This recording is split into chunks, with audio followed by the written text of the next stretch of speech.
Hello everyone, welcome to seek study smartly 3S। मैं हूं बलजिंदर सिंह। एक बार फिर से आप लोगों का मेरे यूट्यूब चैनल के ऊपर स्वागत करता हूं। डियर फ्रेंड्स, आप सबको पता ही है पर बहुत कम लोगों को ये नॉलेज है कि भाई हमें अभी से अपनी प्रिपरेशन स्टार्ट करनी चाहिए। लेकिन मैंने आप लोगों के लिए यूजीसी नेट 2022 के लिए अभी से प्रिपरेशन करवाना स्टार्ट कर दिया है और हमारा पेपर 1 की टीचिंग एप्टीट्यूड की आज 3 क्लासेस कवर मैंने कर दी हैं और तीसरी क्लास हमारी एचआरएम की है, जिसके अंदर हम आज फंक्शन ऑफ एचआरएम के करेंगे। बहुत ही डिटेल में समझने वाले हैं नीड्स फॉर एचआरएम कि एचआरएम की जरूरत हमें क्यों पड़ती है या किस लिए जरूरत पड़ती है। उसके बाद एचआर की जो कुछ स्ट्रेटजीज होती हैं उनको हम इसके अंदर कवर करने वाले हैं। तो डियर फ्रेंड्स, जो लोगों को नहीं पता मैं बता देता हूं कि भाई अभी तक जो फ्री क्लासेज मैंने आप लोगों के लिए स्टार्ट किए हैं यूट्यूब चैनल के ऊपर आपकी प्रिपरेशन को बेस्ट बनाने के लिए, 2022 की जो प्रिपरेशन है आपकी कॉमर्स प्लस आपका पेपर 1 मैं यहां पर आपको कवर करवाने वाला हूं। तो डियर फ्रेंड्स, पेपर 1 की भी क्लासेस जिन लोगों ने नहीं देखी वो देख ले। मेरे यूट्यूब चैनल को जल्दी से जल्दी सब्सक्राइब कर लीजिए, बेल आइकन को भी दबा लीजिए ताकि आपको हर वीडियो का नोटिफिकेशन टाइमली मिलता रहे।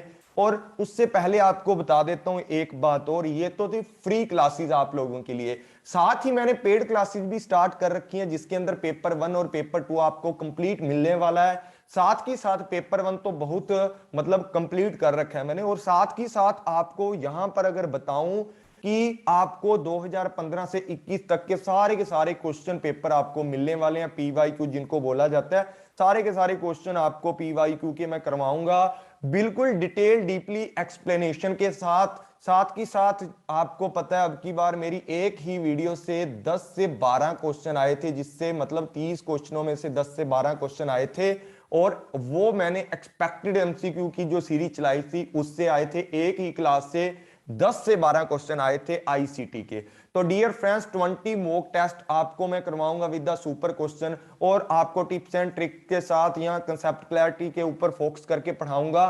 साथ ही साथ वन लाइनर मिलेगा 4C की आपकी एक नई जो मैंने मतलब थ्योरम निकाली है, जिसके अंदर आप बोल सकते हो कि आपको क्रक्स चार्ट और प्लस क्रक्स चार्ट के साथ साथ आपको कंपैरेटिव चार्ट भी यहां पर दिए जाएंगे। ये 4C का जो नया कंसेप्ट डेवलप किया आप लोगों के लिए। तो यहां पर डियर फ्रेंड्स बात करते हैं, ये आप नंबर व्हाट्सएप का नंबर है, आप कॉल या मैसेज करके पता कर सकते हो। बिल्कुल मिनिमम फीस रखी है मैंने, और 10 दिसंबर तक अगर बोलूं तो 10 दिसंबर तक आपको स्पेशल ऑफर मिलेगा। उसके बाद आपकी क्लासेस की फीस है वो क्या हो जाएगी, हाई हो जाएगी। ठीक है, तो जल्दी से जल्दी एनरोल कर लें और अपने फ्रेंड्स लोग से भी शेयर कर दे जो पेपर 1 या पेपर 2 कुछ भी ज्वाइन करना चाहते हैं। पेपर 1 के अंदर सबका कॉमन रहता है, और आपको पता है कि अभी तो नेट भी कॉमन कर दिया गया है, पीएचडी के लिए कंपलसरी कर दिया गया। तो आपको नेट की प्रिपरेशन जल्दी से जल्दी आप जुड़ जाएं मेरे साथ और नेट की प्रिपरेशन स्टार्ट कर लें।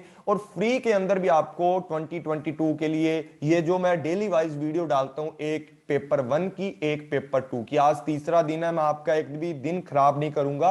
सारे दिन के अंदर आपको 2 से 3 वीडियो आपको या 4 वीडियो मिल जाया करेंगी, और वो आपकी प्रिपरेशन को बेस्ट बनाएंगी। बिल्कुल जीरो लेवल से हाई लेवल तक हम लोग पढ़ने वाले हैं।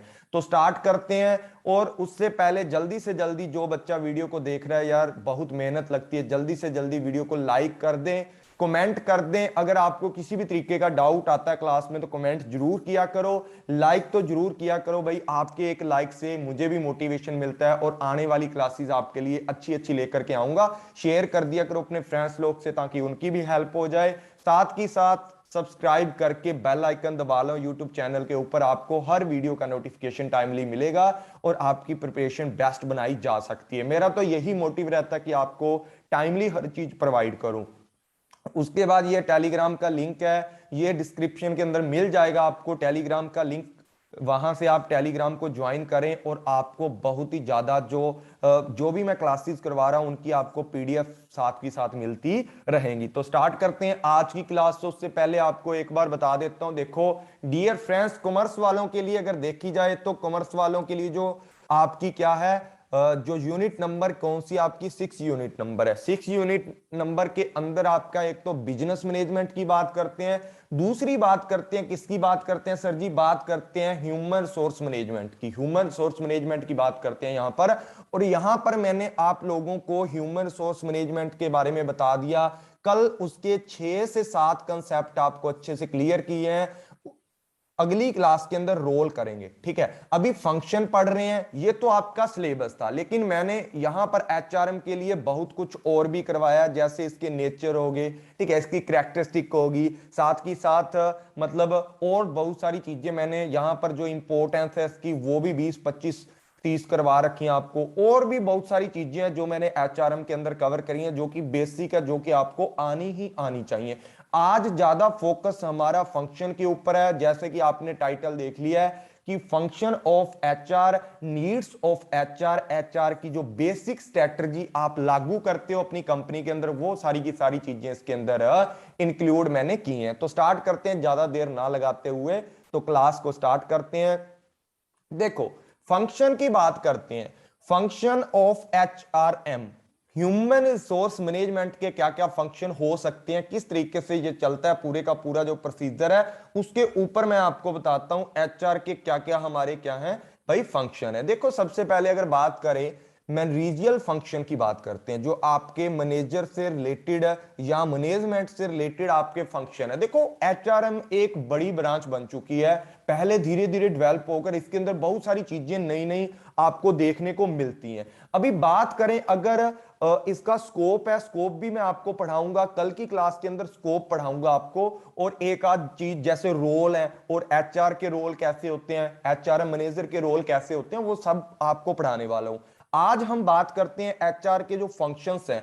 फंक्शन मैनेजरियल जो आपके फंक्शन है, एक होते हैं आपके ऑपरेटिव फंक्शन। देखो, यहां पर जो आपके मैनेजरियल फंक्शन है वो आपके किससे रिलेटेड होते हैं, वो आपके रिलेटेड होते हैं मैनेजमेंट से। ठीक है, वो आपके किससे रिलेटेड होते हैं, मैनेजमेंट से रिलेटेड होते हैं, जो कि आप मैनेजमेंट, बिजनेस मैनेजमेंट के अंदर भी पढ़ते हो, और साथ ही साथ जिसके साथ भी जैसे एचआर है, ह्यूमन रिसोर्स मैनेजमेंट लग गया, तो ह्यूमन साथ में जो मैनेजमेंट लग गया, जहां भी आ जाए मैनेजमेंट वहां ये पूरे के पूरे फंक्शन आपको करने पड़ते हैं। अब यहां पर जो फंक्शन है पूरे के पूरे मैं आपको पढ़ा देता हूं एक एक करके।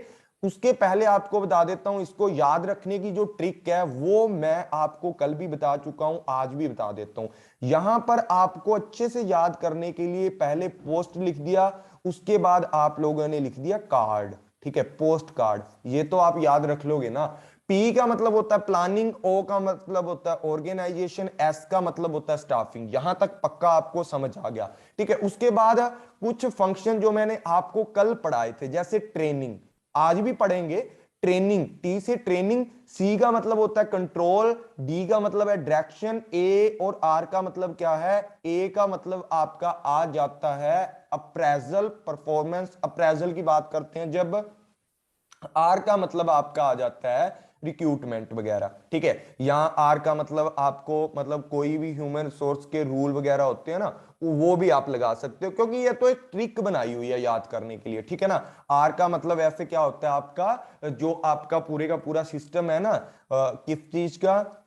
किस चीज का फंक्शन है आपका, आर से आपको मैंने बताया क्या है, रिक्रूटमेंट आपको बताया है। ठीक है, यहां पर आगे बात करते हैं, ये सिंपल से आपके मैनेजरियल जो फंक्शन थे। ठीक है, यहां पर एक फंक्शन और भी आप ऐड कर सकते हो, और फंक्शन कौन सा ऐड हो सकता है यहां पर, अगर सोचो तो यहां पर एक फंक्शन है जो आपका नहीं ऐड किया मैंने, लेकिन आप लोग कर भी सकते हो, क्योंकि सारी बुक्स के अंदर यही दिया होता है। पर एक फंक्शन यहां पर और आपका होता है, वो क्या होता है, वो होता है आपका सी से, उसका नाम क्या है, कोऑर्डिनेशन। उसका नाम क्या है, कोऑर्डिनेशन इसको बोला जाता है, कोऑर्डिनेशन इसको बोला जाता है। ठीक है, तो कोऑर्डिनेशन भी आपका मैनेजरियल फंक्शन के अंदर आता है। लेकिन जब ऑर्गेनाइजेशन की बात करते हैं तो ऑर्गेनाइजेशन के अंदर ही आपकी कोऑर्डिनेशन आ जाती है। बहुत सारी बुक्स के अंदर कोऑर्डिनेशन अलग भी दिया मिलेगा आपको, और क्योंकि ऑर्गेनाइजेशन की अगर बात करें तो ऑर्गेनाइजेशन के अंदर ही आपका क्या आ जाता है, कोऑर्डिनेशन आ जाता है, कोऑर्डिनेशन आपका आ जाता है। ठीक है, तो समन्वय इसको बोला जाता है हिंदी के अंदर, समन्वय। ठीक है, समन्वय का मतलब होता है कि पूरी की पूरी चीजों को इस तरीके से जोड़ना, इस तरीके से मतलब एक दूसरे से लिंक करना, ताकि डिफरेंट डिफरेंट जो लोग हैं आपस में मिलकर के काम कर सके। वो ऑर्गेनाइजेशन के अंदर ही आपका आ जाता है। उसके बाद ऑपरेटिव, जो आपके यहाँ ऑपरेशनल फंक्शन कौन कौन से होते हैं। सबसे पहला नंबर आपका प्रोक्यूटमेंट की बात करते हैं, ऑफ एम्प्लॉइज की। ठीक है, डेवलपमेंट ऑफ एम्प्लॉय की बात करते हैं। ऑपरेशन क्या करता है आपका, एचआरएम जो मैनेजमेंट है आपकी ह्यूमन रिसोर्स, वो किस किस तरीके के ऑपरेशन करती है।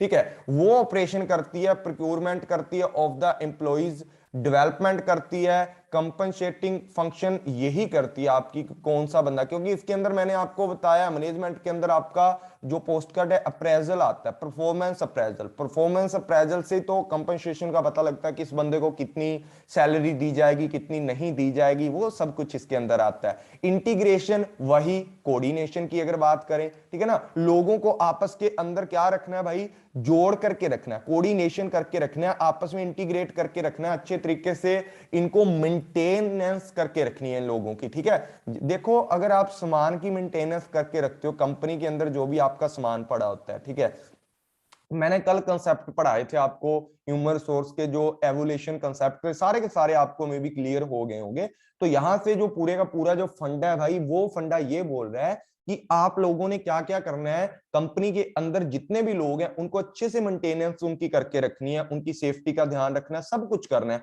उसके बाद बात करते हैं सेपरेशन की। सेपरेशन क्या होता है सर जी, सेपरेशन ये होता है कि जब भी आपकी कंपनी के अंदर जितने भी लोग काम करते हैं, ठीक है, धीरे धीरे कुछ लोग तो क्या हो जाते हैं, काम करने के लायक ही नहीं रहते, या मतलब ऐसा लगा लो कि धीरे धीरे उनकी रिटायरमेंट वगैरह आ जाती है, या वो बुजुर्ग हो जाते हैं, ओल्ड हो जाते हैं, धीरे धीरे उनका रिटायरमेंट हो जाता है। तो उस टाइम पर उनका सेपरेशन, पत्थीकरण जिसको बोला जाता है, वो पत्थीकरण किस तरीके से किया जाएगा, उसको क्या बोला जाता है, सेपरेशन बोला जाता है। उसके बाद बात करें तो करियर प्लानिंग एंड डेवलपमेंट की बात करते हैं, कि जो आपका क्या होता है हिंदी के अंदर, वित्त, जो आपका क्या होता है नियोजन होता है या विकास होता है, वो किस तरीके से किया जाएगा, उन सारी चीजों के बारे में यहां पर बताया जाएगा आपको। वो ऑपरेटिव फंक्शन होते हैं। ऑर्गेनाइजेशन डेवलपमेंट की बात की जाती है, संगठनात्मक विकास की यहां पर बात की जाती है। एक एक करके इनको अच्छे से पढ़ते हैं। उसके पहले ये भी आपके सारे के सारे क्या हैं, हमारे फंक्शन है। अगर स्टाफिंग की बात करें, देखो सबसे पहले देखो यहां प्लानिंग आ गया, ये अलग तरीके से हर बुक में अलग अलग दिए होते हैं। ये इंटरनेट पर एक अच्छा लगा मुझे, मैंने उठाकर आपको डाल दिया कि इस तरीके के फंक्शन किए जाते हैं। अगर स्टाफिंग की बात की जाए, इस स्टाफिंग की बात की जाए, तो इसके अंदर क्या होता है, एचआर की प्लानिंग आ जाएगी, इंप्लॉई का सोशलाइजेशन आ जाएगा, जॉब एनालाइज, ये सारे के सारे चैप्टर हैं, इतने सारे के सारे चैप्टर हैं, इनका स्कोप लगा लो, चैप्टर लगा लो, इनको अच्छे से हम लोगों ने पढ़ना है। ठीक है, आने वाले एग्जाम के अंदर ये सारी चीजें आपसे पूछी जा सकती हैं, क्योंकि आपके एग्जाम के अंदर ये है, बहुत सारे चैप्टर हैं, उनके नाम तो नहीं दिए, लेकिन वहां से भाई क्वेश्चन जरूर आते हैं। क्वेश्चन क्यों आते हैं, क्योंकि एक दूसरे से रिलेट कर करके आपको दिए होते हैं सारे की सारी। जैसे जॉब एनालिसिस की बात करते हैं, ठीक है, जॉब एनालिसिस की अगर बात करते हैं, तो आपका जो सिलेबस है ना, उसके अंदर सीधा ये बयान नहीं किया हुआ कि जॉब एनालिसिस इस तरीके से, लेकिन आपके एग्जाम के अंदर देखा जाए तो जॉब एनालिसिस के क्या आते हैं, क्वेश्चन आते हैं आपके। इसके अंदर सिर्फ और सिर्फ क्या दिया हुआ है सिलेबस के अंदर, जॉब इवेल्युएशन दिया है। तो जॉब इवेल्युएशन भी हम लोग करते हैं, जो कि कंपनसेशन के अंदर आता है वैल्यूएशन। जॉब एनालिसिस जो आपका आता है वो स्टाफिंग के अंदर आता है। जो आपकी रिक्रूटमेंट होती है वो किसके अंदर आती है, स्टाफिंग के अंदर आती है, मतलब भर्ती किस तरीके से की जाएगी, सिलेक्शन है, प्लेसमेंट है, ऑन बोर्डिंग की बात करते हैं, ट्रांसफर एंड प्रमोशन की बात करते हैं। उसके बाद ट्रेनिंग एंड डेवलपमेंट फंक्शन है, जो आपके कहां पर आते हैं, ये करियर एंड प्लान के ऊपर जो आपका डेवलपमेंट आता है ना, या जो भी डेवलपमेंट की बात करते हैं, तो वही बातें यहां पर लिखी गई हैं, घुमा करके लिखी गई हैं थोड़ी। इंप्लॉय को ट्रेनिंग कैसे देनी है, मैनेजमेंट कैसे करनी है, डेवलपमेंट कैसे करना है उनका, करियर प्लान डेवलपमेंट क्या है आपका, करियर प्लानिंग डेवलपमेंट की बात करते हैं, परफॉर्मेंस वैल्यूएशन की बात करते हैं, या आपका जो मतलब किस तरीके से आपका ट्रांजिशन जो प्लानिंग होती है वो आपकी की जाएगी। ठीक है, ट्रांजेक्शन प्लानिंग जो आपकी की जाएगी। कंपनसेशन की बात करते हैं, मोटिवेशन की बात करते हैं, बेस सैलरी की बात करते हैं, जॉब वैल्यूएशन की बात करते हैं, पे एंड बेनिफिट्स की बात करते हैं, या यहाँ पर अगर बात की जाए तो फ्रिंग बेनिफिट्स होते हैं जो आपके, तो वो भी इसके अंदर क्या किए जाते हैं, इंसेंटिव हो गए, फ्रिंग्स जो आपके बेनिफिट्स होते हैं वो भी इसके अंदर इंक्लूड किए जाते हैं। डिसिप्लिन की बात करते हैं, या आपकी रिसोर्स जो एलोकेशन की बात की जाती है, पे रोल की बात करते हैं, बोनस एंड इंसेंटिव की बात करते हैं, एडमिनिस्ट्रेटिव जो फंक्शन होते हैं वो आपकी सेफ्टी और हेल्थ के लिए होते हैं, इंप्लॉई का रिलेशनशिप अच्छा बनाना है, लेबर रिलेशनशिप अच्छा बनाना है, उनकी ग्रीवेंसीज को हैंडल करना है, जितनी भी आपकी मतलब किसी भी तरीके की जो आपके आगे प्रॉब्लम आती है एचआर के आगे जो कंपनी में काम करते हैं उनकी जो प्रॉब्लम है उनको अच्छे से हैंडल करना है, रिस्क मैनेजमेंट आती है यहाँ पर। उसके बाद अगर बात करें तो सोशल सिक्योरिटी की बात है, वेलफेयर की बात है, रिकॉर्ड कीपिंग की बात है, और जो आपकी क्या होती है पूरी की पूरी पर्सनल अडल्ट की यहाँ पर ऑडिट की बात की जाती है। सॉरी, ऑडिट मतलब पर्सनल ऑडिट, किस बंदे ने क्या काम किया है, ठीक है, उनका जो वेरवा होता है पूरे का पूरा जो आप लोग निचोड़ निकालते हो निष्कर्ष, वो देखा जाता है लास्ट के अंदर ऑडिट करके कि ये भाई सही बना हुआ है या नहीं कंपनी के अकॉर्डिंग। तो वो सारी की सारी चीजें इसके अंदर आती हैं। उसके बाद ये अलग तरीके से जो एचआरएम के फंक्शन है वो दे रखे हैं। मरीजियल के अंदर ये 4 फंक्शन है, लेकिन मैंने आपको 5-6 करवाए हैं, प्लानिंग, स्टाफिंग वगैरह सारी की सारी चीजें इसके अंदर इंक्लूड होती हैं। ऑपरेटिव फंक्शन कौन से होते हैं जी, ये प्रोक्योरमेंट के अंदर क्या आते हैं, जॉब एनालिसिस, ह्यूमन रिसोर्स आता है, प्लानिंग, रिक्रूटमेंट आती है, सिलेक्शन आती है, प्लेसमेंट आती है, इंडक्शन आती है, ट्रांसफर आती है, प्रमोशन आती है, और सेपरेशन आती है। ये बहुत ही अच्छा चार्ट है भाई, सब कुछ इसके अंदर खोल करके दिया है कि प्रोक्योरमेंट के अंदर ये चीजें आती हैं, जे तक, और डेवलपमेंट में आपकी परफॉर्मेंस देखी जाएगी, training, executive development, career planning की बात करते हैं या डेवलपमेंट की यहाँ पर बात करते हैं। कंपनसेशन में जॉब एवेल्युएशन है, वेज, सैलरी, एडमिनिस्ट्रेशन की बात करते हैं, बोनस, इंसेंटिव, पे रोल की बात करते हैं। यहाँ पर 2-4 चीजें फालतू दे रखी हैं। वही बात है कि हर चार्ट के अंदर अपने अपने अलग से आपको खाने को कुछ ना कुछ जुगाड़ मिला हुआ है, ठीक है। इंटीग्रेशन की बात करते हैं, पहले इंटीग्रेशन कहाँ आता था, देखो यहाँ पर जो इंटीग्रेशन की अगर बात की जाए तो पूरे का पूरा इंटीग्रेशन आपका ऑपरेटिव फंक्शन के अंदर आता है, ठीक है। ऑपरेटिव फंक्शन के अंदर आपका इंटीग्रेशन आता है, लेकिन इंटीग्रेशन के अंदर क्या आता है, इंटीग्रेशन के अंदर आपको जोड़कर रखने के लिए देखो मोटिवेशन यहां पर भी दिया, कंपनसेशन में भी दिया और इंटीग्रेशन में भी दिया। अब सीधी सी बात है, जोड़ के रखने के लिए लोगों को देखो कंपनसेशन ज्यादा मिलेगी आपको, मतलब आपका जो पे रोल है वो आपको ज्यादा मिलेगा, ठीक है। उसके लिए मोटिवेशन करना लोगों को, ठीक है, मोटिवेशन देना कि भाई इतना काम करेगा ना तो इतने पैसे आपको मिलने वाले हैं ज्यादा, ठीक है, एक्स्ट्रा बोनस मिलने वाला है आपको, इंसेंटिव मिलने वाले हैं, उसके लिए मोटिवेट किया। अगर इंटीग्रेशन की बात करें तो सर जी इसके अंदर भी मोटिवेशन रखा है, तो भाई देखो ग्रुप के अंदर अच्छे से काम करके रहोगे तो आपको मोटिवेट उस चीज का दिया जाता है, ग्रुप में अच्छे से काम करोगे, बिना किसी कंफ्लिक्ट के काम करोगे तो ऐसा समझ लो कि आपका जो जॉब सेटिस्फेक्शन है वो भी बढ़ेगी, साथ ही साथ आपको कंपनी के अंदर ज्यादा तवज्जो दी जाएगी। आपको इस तरीके से मतलब आप अगर कंफ्लिक्ट पैदा करोगे ग्रुप के अंदर, इंटीग्रेट ना रह करके, कोऑर्डिनेटर ना रह करके अगर काम करोगे ना, तो आपको पता है क्या होगा, आपको कंपनी से निकाल दिया जाएगा या आपकी सैलरी काट ली जाएगी। अगर आप अच्छा रिलेशनशिप बिल्ड करके रखते हो, इंटीग्रेशन, एक दूसरे को साथ में लेकर चलते हो, तो आपको अप्रिशिएट वहां से किया जाएगा। उस चीज की मोटिवेशन की बात इंटीग्रेशन के अंदर की जाती है। जॉब सेटिस्फेक्शन की बात करता है, ग्रीवेंसी जो आपका रिड्रेसल की बात करता है, मतलब किसी भी तरीके के आपके कोई भी विवाद हैं तो उसका रिड्रेसल किस तरीके से किया जाएगा उसकी बात की जाती है। उसके बाद कोलेक्टिव जो आपकी बार्गेनिंग है उसकी बात की जाती है, कंफ्लिक्ट मैनेजमेंट की भी बात की जाती है। आगे है ना वही बात की मोटिवेट करके रखा जाता है कि भाई लड़ना नहीं है, आप सब एक कंपनी के हिस्सा हो, तो आपको इसी कंपनी के अंदर रह करके जो ह्यूमन रिसोर्स होते हैं ना, इसी कंपनी में रह करके काम करना है। तो कंफ्लिक्ट मैनेजमेंट भी इनकी की जाती है। पार्टिसिपेशन ऑफ द एम्प्लॉय की बात करती है, पार्टिसिपेशन मतलब आपको मौका दिया जाता है कि आप भी मैनेजमेंट के हिस्सा हो, ठीक है। इस तरीके से इंटीग्रेट किया जाता है, आपको जोड़ के रखा जाता है कि आप भी मैनेजमेंट के हिस्सा हो। अगर आपका जो आइडिया ना भी, अगर ऐसा मान लो कि फाइनल डिसीजन के अंदर आपका आइडिया नहीं भी लिया गया, लेकिन आपको फील करवाया जाता है भाई कि आप हमारी मैनेजमेंट के हिस्से हो, आपको ने जो आइडिया बताया उसकी ये डिसएडवांटेज हो सकती हैं, पर आप म्यूज ना होए, आपने अच्छा आइडिया दिया था। डिसिप्लिन की बात करते हैं, वही बात है, इंटीग्रेट रहोगे तो डिसिप्लिन अच्छा रहेगा आपका। अगर डिसिप्लिन आपका सही नहीं है तो आप लड़ते झगड़ते रहोगे अपने जो भी और कोलिग्स वगैरह आपके साथ जो काम करते हैं, तो ये सारा इंटीग्रेशन के अंदर आता है। मेंटेनेंस की बात करते हैं, यहां पर क्या था, एडमिनिस्ट्रेशन की बात करते हैं, और यहाँ किसकी बात करते हैं, मेंटेनेंस की बात करते हैं। यहां पर भी पूरे का पूरा जो मेंटेनेंस जो फंक्शन यहां पर आया हुआ था आपका ऑपरेटिव, तो मेंटेनेंस की अगर बात करें तो यहां पर हेल्थ की बात करते हैं, सेफ्टी की बात करते हैं, यहाँ आपका पूरे का पूरा एडमिनिस्ट्रेशन जो भी रखता है, वही सारी चीजें हैं जो हमने पीछे यहाँ पर पढ़ी हुई हैं, ठीक है, वही सारी चीजें हैं, कुछ फालतू इसके अंदर दिया नहीं हुआ। तो पर्सनल रिसर्च, पर्सोनल रिसर्च करते हो आप, कौन सी कमियां हैं, ऑडिट भी करते हो, सारे का सारा सिस्टम इसके अंदर है। ये आपके एचआरएम के फंक्शन थे। यहां पर भी मैंने एचआरएम के थोड़े फंक्शन है ऐड कर रखे हैं, इनको आप घर से एक बार पढ़ लेना कि इसके अंदर एचआर प्लानिंग भी होती है, जॉब एनालिसिस एंड डिजाइन की बात करते हैं, रिक्रूटमेंट एंड सिलेक्शन की बात करते हैं, ओरिएंटेशन एंड प्लेसमेंट की बात करते हैं, ट्रेनिंग एंड डेवलपमेंट की बात करते हैं, एचआर प्लानिंग की बात करते हैं, ठीक है, वही सारी बातें इसके अंदर भी दे रखी हैं, ठीक है। दो चार चीजें हैं जो फालतू इसके अंदर डाल रखी हैं, जैसे परफॉर्मेंस अप्रेजल जो मैंने पहले करवा दिया आपको, रेम्युनेशन की बात करते हैं कि आपको कितने पैसे मिलने वाले हैं, कितनी आपको पे रोल मिलने वाला है, ठीक है, वो सारी की सारी बातें इसके अंदर इंक्लूड करते हैं। कम्युनिकेशन एंड मोटिवेशन आपको टाइम टू टाइम मिलता रहता है। उसके बाद welfare and safety and health की बात करते हैं, जो अभी आप लोगों ने पीछे फंक्शन मेंटेनेंस वाला पढ़ा था, जो आपका ऑपरेटिव फंक्शन है ना, उसके अंदर की बात कर रहा है, ठीक है। इंडस्ट्रियल जो रिलेशनशिप है उसकी बात करता है।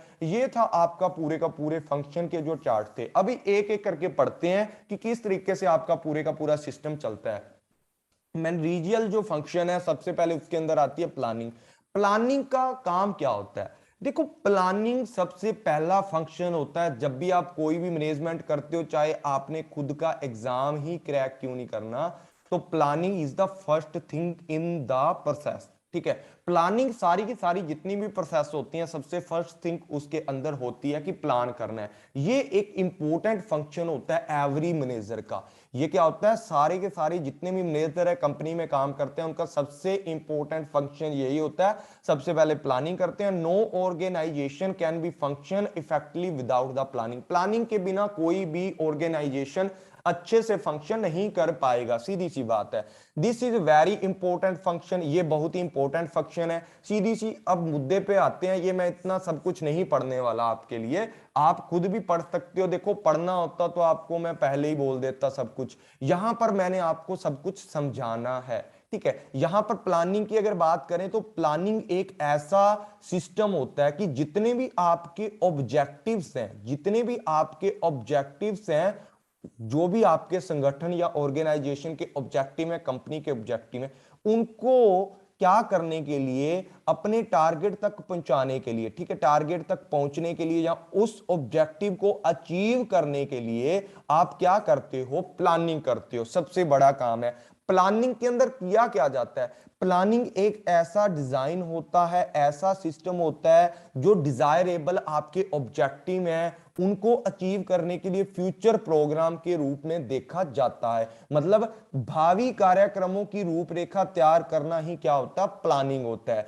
मतलब हमें पता लग जाता है कि क्या काम करना है, कैसे काम करना है, किसके द्वारा किया जाएगा, किसके द्वारा किया जाएगा और कब किया जाएगा। ये सारी की सारी चीजें हैं प्लानिंग के अंदर भाई इंक्लूड की जाती हैं, इसको ही प्लानिंग बोला जाता है। और यहां पर अगर देखा जाए तो ह्यूमन रिसोर्स मैनेजमेंट के अंदर ये सारे के सारे काम किए जाते हैं कि कहाँ कर्मचारियों की कमी है, ठीक है। मैनेजमेंट के अंदर यही देखा जाता है, एचआर की जो मैनेजमेंट होती है उसमें यही देखा जाता है कि कहाँ सप्लाई की जरूरत है, कहाँ डिमांड हो रही है एम्प्लॉइज की, कितनी वैकेंसी हमारी खाली पड़ी है, कहाँ से उसको भरा जाएगा, कब भरा जाएगा, कैसे भरा जाएगा, किस दिन आप लोगों ने क्या करना है, इंटरव्यूज करने हैं, ठीक है, पूरे का पूरा किस दिन सिलेक्शन की जाएगी, पूरी की पूरी जो प्लानिंग है वो की जाती है, तभी आपका जो एचआर है वो अच्छे से हैंडल आप कर सकते हो। और इसके अंदर आपके जो एक्स्ट्रा फंक्शन होते हैं ह्यूमन रिसोर्स मैनेजमेंट के,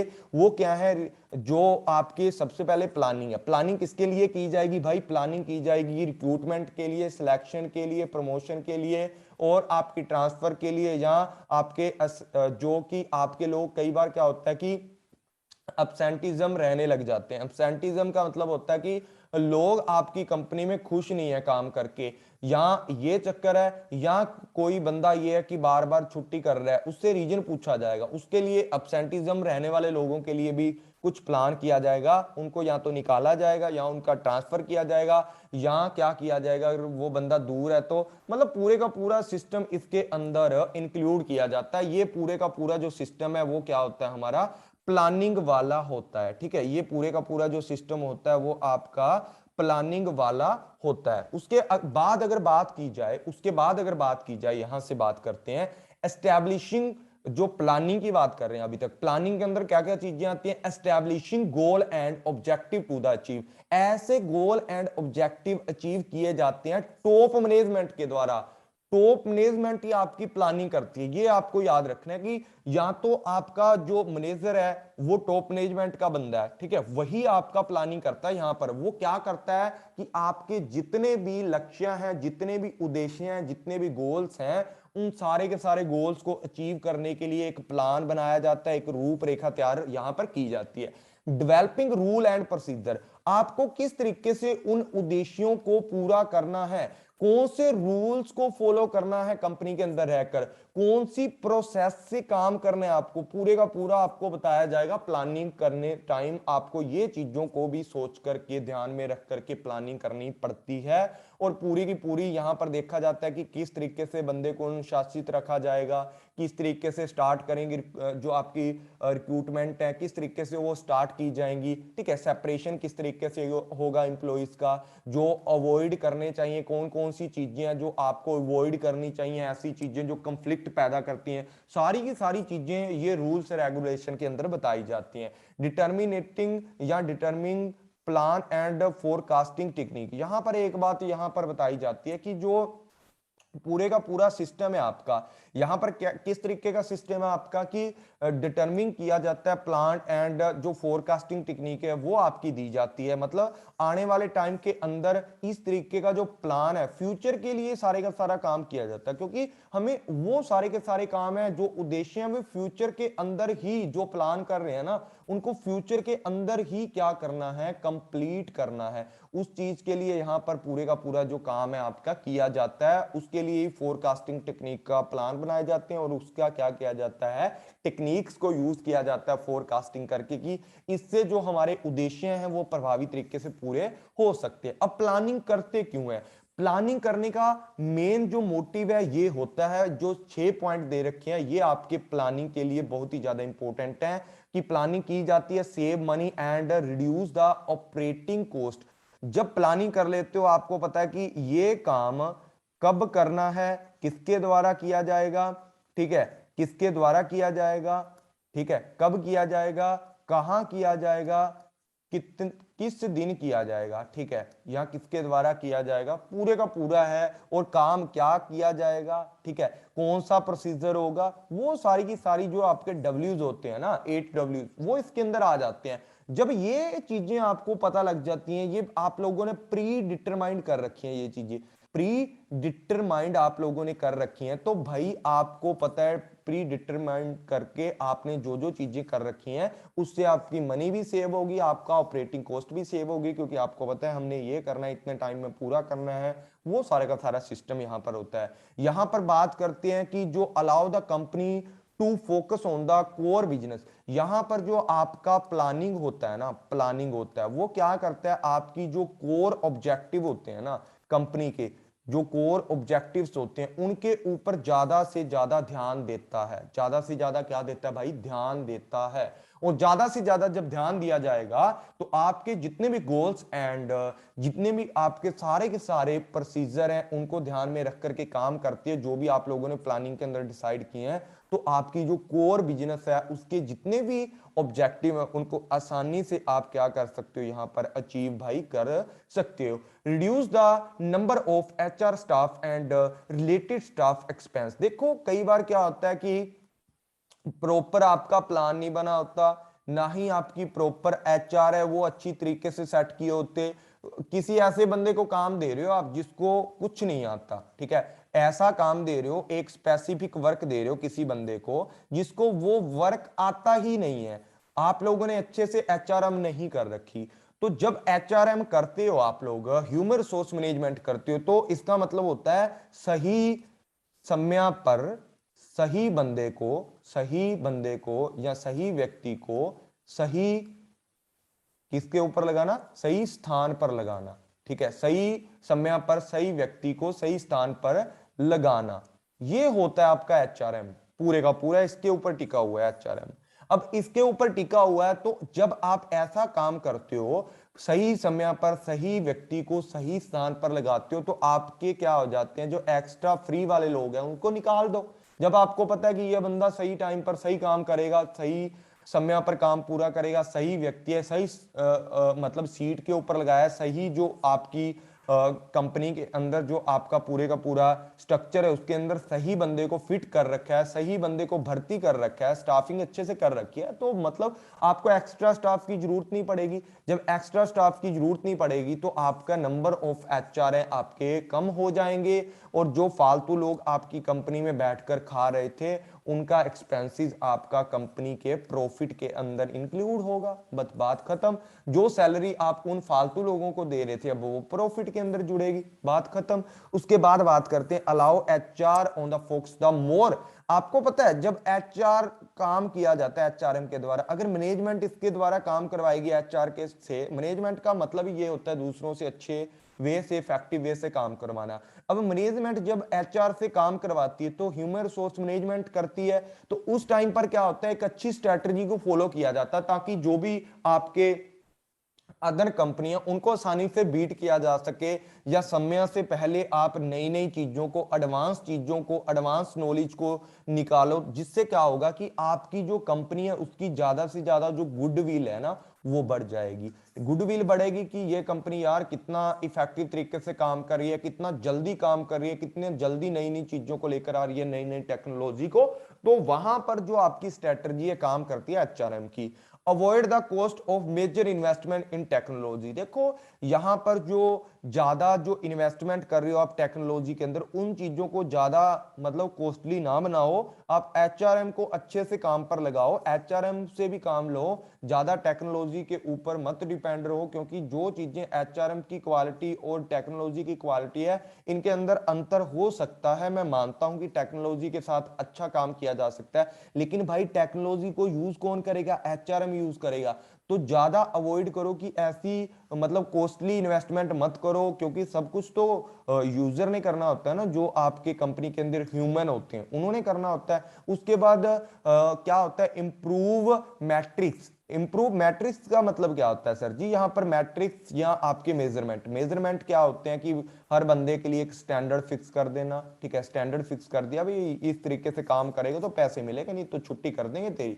ठीक है, उसके बाद यहां बात करते हैं किसकी, इंप्रूवमेंट मैट्रिक्स। यहां पर टॉप मैनेजमेंट है, ठीक है, यहां पर मिडिल मैनेजमेंट है, और यहां पर लोअर मैनेजमेंट है। अब जो मिडिल वाली मैनेजमेंट है इसके साथ इसके लिंक है अच्छे से बनाओ, अच्छे से जो अथॉरिटीज है आपकी, या अच्छे से जो वर्क है, किस तरीके से आपको डेलीगेट करना है, किस तरीके से अथॉरिटी देनी है, डेलीगेशन क्या है आपके, सारे के सारे जो इंप्रूव करनी है वो चीज की। टॉप मैनेजमेंट एक बंदे को काम सौंप दिया, उस बंदे ने आगे किसको काम सौंपना है, लोअर लेवल पर। अगर लोअर लेवल वाला काम नहीं करेगा तो किसकी रिस्पॉन्सिबिलिटी बनती है, इसकी बनती है, ना कि टॉप मैनेजमेंट की, क्योंकि काम इसने सौंपा है। ठीक है, अगर वो बंदा काम नहीं करता जिसको आप लोगों ने रिस्पॉन्सिबिलिटी दी है या अथॉरिटी दी है, तो भाई उसकी जगह पर किसी और को दो, उसको कंपनी से निकाल दो। तो ये सारे का सारा सिस्टम होता है। साथ में उनकी परफॉर्मेंस को भी मेजरमेंट करके देखोगे कि भाई अच्छे से काम हो रहा है या नहीं हो रहा। उसके बाद बात करते हैं ऑर्गेनाइजेशन की। ऑर्गेनाइजेशन क्या होता है भाई, सीधी सी आपको बात बताता हूं। ऑर्गेनाइजेशन होता है जब आप लोगों को चूज कर लेते हो, या आपका जो एच आर होता है ह्यूमन रिसोर्स को ले लेते हो। ठीक है, भर्ती करने के बाद अब आपने देख लिया कि हर बंदे की क्वालिफिकेशन अच्छी है, अब उनको क्वालिफिकेशन अकॉर्डिंग जो काम दिया जाता है वो ऑर्गेनाइजेशन के अंदर आता है। ऑर्गेनाइजेशन के अंदर क्या होता है कि ये देखा जाता है कौन बंदा कैसा काम करेगा। ठीक है, कौन किसका सबॉर्डिनेट्स बनेगा, कौन किसका मतलब टॉप मैनेजमेंट किसके के अंदर काम करेगा, कौन किसका सबॉर्डिनेट है, कौन किसके अंडर काम करेगा, कौन किसको कितनी अथॉरिटी दी जाएगी। अथॉरिटी एंड जो आपकी क्या होती है रिस्पॉन्सिबिलिटी होती है, उनके अंदर का जो रिलेशनशिप होता है ना, उसको एक अच्छे वे से सेटिंग करना ही आपकी ऑर्गेनाइजेशन होता है कि भाई ये बंदा यहां काम करेगा, ये बंदा यहां काम करेगा, इन दोनों के नीचे ये काम करेगा, ए बंदा यहां काम करेगा, A2 यहां काम करेगा, A3 यहां काम करेगा, और A3 के नीचे बी काम करेगा, और यहां पर सी काम करेगा, और इनके दोनों के नीचे डी काम करेगा। ये पूरे का पूरा एक जो संगठन आपका ऑर्गेनाइज्ड किया जाता है। अब ऑर्गेनाइज्ड किया क्यों जाता है, देखो आपकी कंपनी के अंदर ना तीन चीजें होती हैं, मेन जो इंपॉर्टेंट कंपोनेंट होते हैं ना। सबसे पहला होता है कि वर्क कौन करेगा, ठीक है। उसके बाद इंप्लॉय किस तरीके से उस वर्क को करेगा, कौन सा वर्क है और किस इंप्लॉय के द्वारा उस वर्क को किया जाएगा, कौन से फिजिकल रिसोर्सों को यूज करके किया जाएगा। ये सारे का सारा फंडा आपका टॉप मैनेजमेंट सेट करती है, ऑर्गेनाइजेशन बनाती है। जबकि ए बंदा ये काम है और A2 का ये काम है, A3 इसके नीचे काम करेगा, ये बंदा इस मशीन पे काम करेगा, ये बंदा इस मशीन पे काम करेगा, ये बंदा इस मशीन पे काम करेगा, और ये दोनों इन मशीनों से जो भी पुर्जे बनकर आ रहे हैं, नई चीजें या जो भी इक्विपमेंट बन रहा है, उनको सेट करेगा या फिट करेगा, ठीक है। इतना ही काम है। ये सारे का सारा फंडा आपका किसके अंदर क्लियर होता है कि ऑर्गेनाइजेशन के अंदर क्लियर होता है, ठीक है। ये ऑर्गेनाइजेशन के अंदर क्लियर होता है। उसके बाद बात करते हैं यहां पर, उसके बाद यहां पर बात करते हैं किस चीज की, given each member a specific task. यहां पर जो सिंपल सी अगर बात की जाए ना, ऑर्गेनाइजेशन के अंदर जो काम किए जाते हैं कि हर बंदे को स्पेसिफिक टास्क के बारे में बताया जाएगा कि भाई ये तेरा टास्क है, इस मशीन के नीचे रह करके तूने काम करना है, इसके बाद ये करना है, ठीक है, इसके बाद ये करना है, और तेरे नीचे ये बंदा काम करेगा। हर बंदे को एक स्पेसिफिक टास्क जब सौंपा जाता है, उसकी रिस्पॉन्सिबिलिटी या उसकी एबिलिटी के अकॉर्डिंग उसको जो काम दिया जाता है, स्पेसिफिक टास्क दिया जाता है, वो किसके अंदर दिया जाता है, ऑर्गेनाइजेशन के अंदर दिया जाता है। एस्टैब्लिश डिपार्टमेंट एंड डिविजन्स, मतलब टॉप मैनेजमेंट डिसाइड करेगी, ये टॉप मैनेजमेंट है, मतलब मैनेजर जो आपकी कंपनी का, ये टॉप मैनेजमेंट में काम करेंगे, ये मिडल में काम करेंगे, ये लोअर में काम करेंगे। इस तरीके से आपके तीन डिपार्टमेंट और डिवीजन किया जाता है। ये बंदा टॉप मैनेजमेंट के अंदर परचेजिंग वाला रहेगा, ये बंदा सेलिंग वाला रहेगा मिडल के अंदर। ये टॉप मैनेजमेंट का अगर कोई भी बंदा, अगर मैं ना हूं, अगर मैनेजर ना आए कंपनी के अंदर, तो टॉप मैनेजमेंट के इस बंदे का ऑर्डर आपको फॉलो करना है। सारी जो डिपार्टमेंट है उसकी डिवीजन की जाती है, एस्टेब्लिशमेंट किया जाता है, और ओवरऑल जो परफॉर्मेंस होती है उसको चेक भी किया जाता है अलग अलग डिवीजन के अंदर जो लोग काम करते हैं। अगर मान लो, देखो सबसे पहली बात है यहां मैनेजर है, ठीक है, कंपनी का मैनेजर है जो, उसके बाद नीचे इसके चार डिपार्टमेंट है, ये सेल डिपार्टमेंट है, ये परचेज डिपार्टमेंट है, ये प्रोडक्शन डिपार्टमेंट है, उसके बाद ये एडवर्टाइजमेंट डिपार्टमेंट है। सबकी अलग अलग परफॉर्मेंस को भी चेक किया जाएगा, तभी तो डिवीजन बनाया है, तभी तो अलग अलग डिपार्टमेंट को एस्टैब्लिश किया है, तभी आपको जो परफॉर्मेंस अप्रेजल है उसका पता लगेगा कि इन लोगों ने इतनी सेल की है, या एडवर्टाइजमेंट इन लोगों ने इतनी हेल्प की है इसकी, या परचेजिंग वाले ने इतना माल खरीदा है और प्रोडक्शन वाले ने इतना माल बनाया है। ये सब कुछ आपका इसके अंदर इंक्लूड किया जाता है। Delegating the authority to be the member, देखो यहां पर सिंपल सी बात है कि आप सब बंदों को डेलीगेट करोगे, सबको अपना अपना जो अधिकार है ना, अधिकार सौंपने को ही बोला जाता है डेलीगेटिंग अथॉरिटी, अधिकार को सौंपना, ठीक है। वही बात है यहां पर कि आप कितना अधिकार किसको सौंप रहे हो, ठीक है। उसके बाद यहां पर अपने according establish channel of authority to the communication, कौन सा बंदा, अगर आपको कंपनी के अंदर किसी भी तरीके की प्रॉब्लम है, ठीक है, तो आपने शिकायत कहां पर करनी है उस प्रॉब्लम्स की। ये देखो, ये टॉप मैनेजमेंट है, आप टॉप मैनेजमेंट के पास सीधा नहीं जा सकते, ठीक है। आप क्या करोगे, लोअर लेवल की आपको प्रॉब्लम है, आप मिडिल के अपने सीनियर पर्सन से बात करोगे, मिडिल वाला ऊपर बात करेगा। वो तो अलग अलग जिस तरीके का आपका स्ट्रक्चर है, या जिस तरीके का आप लोगों ने क्या किया होगा अपनी कंपनी के अंदर, पूरे का पूरा जो सिस्टम बनाया होगा, उसके अकॉर्डिंग ही आपका पूरे का पूरा यहां पर जो सिस्टम है वो क्या किया जाएगा भाई, वो लागू किया जाएगा यहां पर, ठीक है। वो आपका पूरे का पूरा यहां पर